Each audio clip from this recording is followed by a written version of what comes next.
So Doom the Dark Ages just released. It's freaking awesome. Like, we're getting to that in a minute.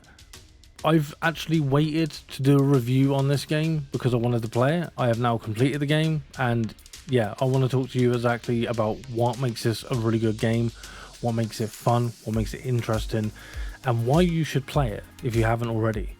I'm Lycan from Green Lycan Reviews, by the way, and if you haven't seen our videos before, we do reviews and lists and all sorts of gaming content, so feel free to hit that subscribe button, support us, it helps out a lot.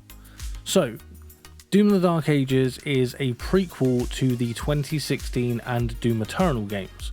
It's set after all of the previous ones, but before those two games. And the general idea is that this is a kind of a bridge between the two, where it really does explain a lot of things. Story aside, which is freaking awesome by the way, the game itself, the gameplay has gone back to more 2016 style, where it's a bit more fast paced and it just feels more visceral. And I mean like visceral. The game plays freaking amazingly. It looks absolutely awesome. And okay, so spoilers aside, which is very hard to do about this game, there's a lot of weaponry and a lot of things you can do that just makes it more and more fun the more you progress through the game. You also have extra things like hidden like little toys that you can find, codex entries which tell you more about the world and the game and the characters and things like that, as well as weapon skins and other skins you can get just generally by playing through the game and finding things. This means that the levels are generally more open world style, but it does force you to kind of explore if you want to unlock everything. Now, I've played this on Xbox, and I can say that I got all of the 2000 gamer score from playing through the game. I do feel like this would be really good played on PlayStation as well, especially with like the DualSense controller and the way that it works, but generally speaking, the game is just really fun on console. It will be really fun on PC. It doesn't matter where you play this game, it's just freaking awesome and you should be playing it. Simple as that. If you like first person shooter games, this is a game you should not be missing out on, and if you do miss out on it somehow, I don't understand what's going on with you, or you know, maybe you just don't like Doom games. I'm not sure, I don't know, I can't speak for you, but generally speaking, the game is really fun. It's really good, it's really interesting, and it gives you a lot to do. Graphically, it looks freaking awesome. Like I said before, there's a lot that they've put into it, like a lot of details in the game.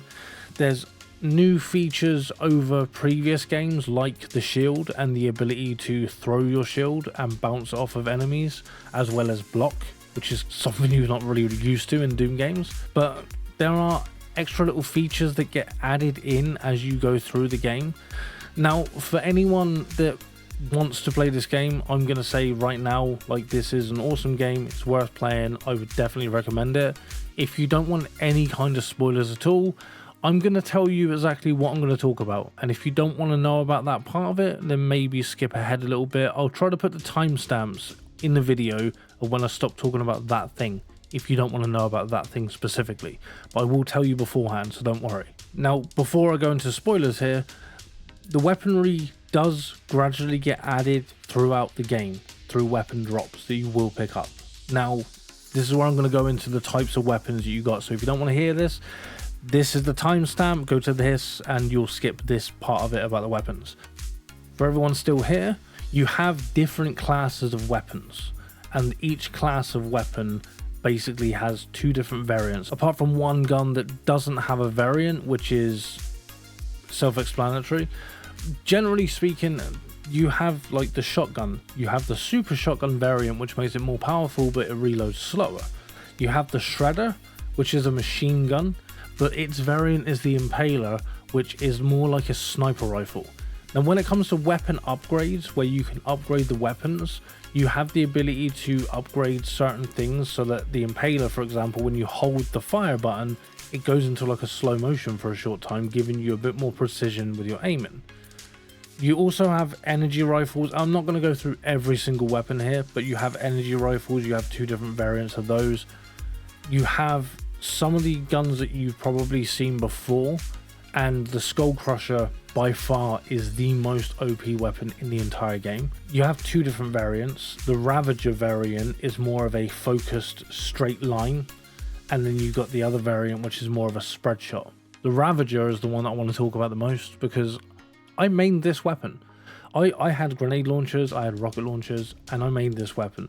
I leveled it up and it takes out bosses so fast because you have add-ons to it when you level it up, and these add-ons will basically mean that you have the ability to increase like the fire rate of it and increase like certain damages that it does, which just makes it freaking overpowered. So now we've got the weaponry stuff out of the way.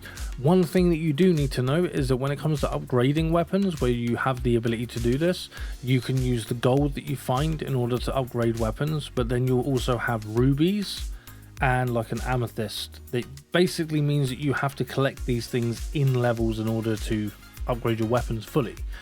This means that if you want to upgrade every single weapon, you do have to 100% the game, because you will find the last amethyst and ruby on the final level of the game.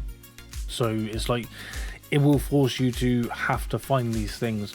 Some of them are just findable in the level, just there in your face, and some of them are hidden. So you have keys that you have to collect, you have certain colored skulls you have to collect, and these will unlock certain doors within the game world, or within that level specifically.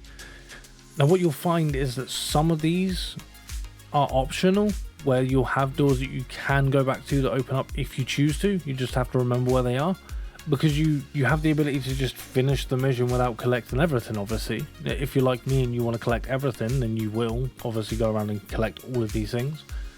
But it's these areas that you will find like the gemstones, the rubies and the amethyst, which are used to upgrade your weapons. These are also used to upgrade your shield and your melee weapons as well. The other thing as well that I have to add is that difficulty wise, the harder difficulties like the Pandemonium and Ultra Nightmare, though you will get different skins from playing through and completing those difficulties, you do have full customization on difficulty in these games. They're sliders, and these sliders can be used to just change the setting regardless of whatever difficulty you picked. So what this means is you can do Ultra Nightmare, but you can move all the sliders down so that demons do 50% damage to you. You do 1000% damage to demons, meaning you're one hit killing most demons throughout the game, and you're playing it on the hardest difficulty. You can still get the skin for doing the hardest difficulty by basically moving these sliders down to the easiest levels, making it basically the easiest difficulty that you can play, just under the Ultra Nightmare category. It basically means that you picking the difficulty, if you're going to customize the settings in any way, shape or form, is completely pointless. You might as well pick Ultra Nightmare and then go for it. The only difference is that Pandemonium allows you to restart the chapter with life sigils if you die, and Ultra Nightmare is a one death and you restart the entire game. But obviously if you customize these settings and you can do 1000 damage to demons, they do 50% damage to you, their bullets move slower, their aggression is lower, which means they don't shoot as much and you can kind of walk around some of them. It basically means that you turn Ultra Nightmare into the easiest difficulty. The only caveat there is that you just can't die, otherwise you have to restart. It's kind of a weird thing for id Software to have done. I'm not sure why they decided to do that, but that's just their decision. So I'm not going to go into too much more with like other features of the game, because it's more interesting to learn this for yourself.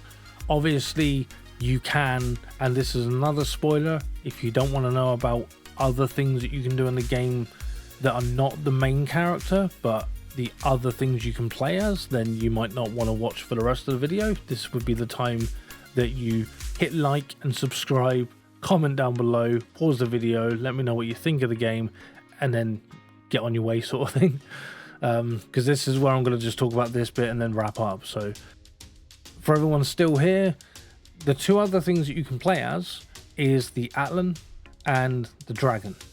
Now the Atlan is a mech that you can get inside of. It does come back several times in the game. You don't just play as it once, you play as it several different times on several different missions. And you basically just go through punching the crap out of big demons. pretty much. That's basically the point of it.